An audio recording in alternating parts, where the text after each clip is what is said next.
Εργασία και επικοινωνία. Μια σχέση μοναδική και καθοριστική.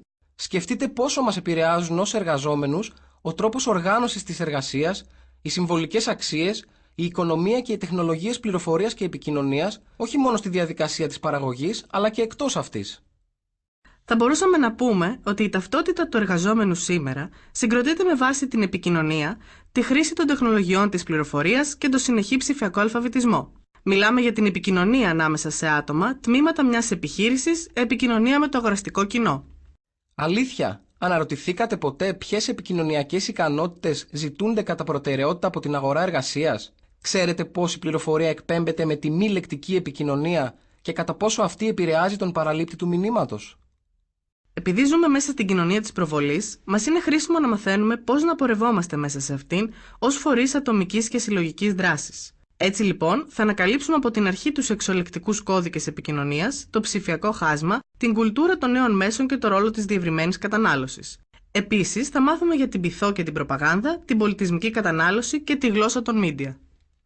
Αν θέλετε να μάθετε περισσότερα για αυτά τα θέματα, μπορείτε να συμμετάσχετε στο θεματικό αντικείμενο με τίτλο «Δεξιότητες εργαζομένων στο γραπτό λόγο και την επικοινωνία». Εμείς είμαστε εδώ για να σας βοηθήσουμε να διευρύνετε τους γνωστικούς σας ορίζοντες και να μάθετε νέους εκφραστικούς τρόπους πέρα από αυτούς που πιθανόν έχετε συνηθίσει να χρησιμοποιείτε. Λοιπόν, πώς σας φαίνεται σαν ιδέα? Πολύ ωραία!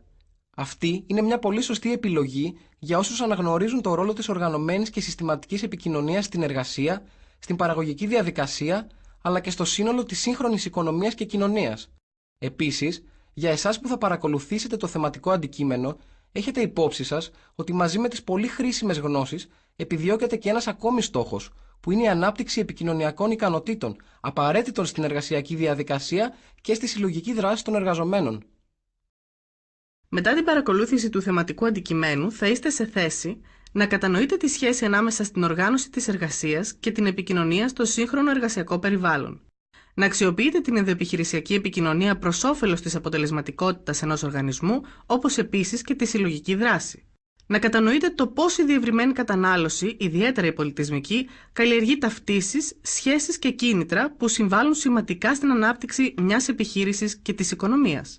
Να αξιοποιείτε τους μηχανισμούς προβολής, ιδιαίτερα τα αμφίδρομα και διαδραστικά ψηφιακά μέσα επικοινωνίας στην ανάπτυξη μιας επιχείρησης, αλλά και των φορέων συλλογικής δράσης. Να αξιοποιείτε επίσης την εξωλεκτική επικοινωνία και τις τεχνικές πειθούς στο σύγχρονο εργασιακό περιβάλλον και στη συλλογική δράση.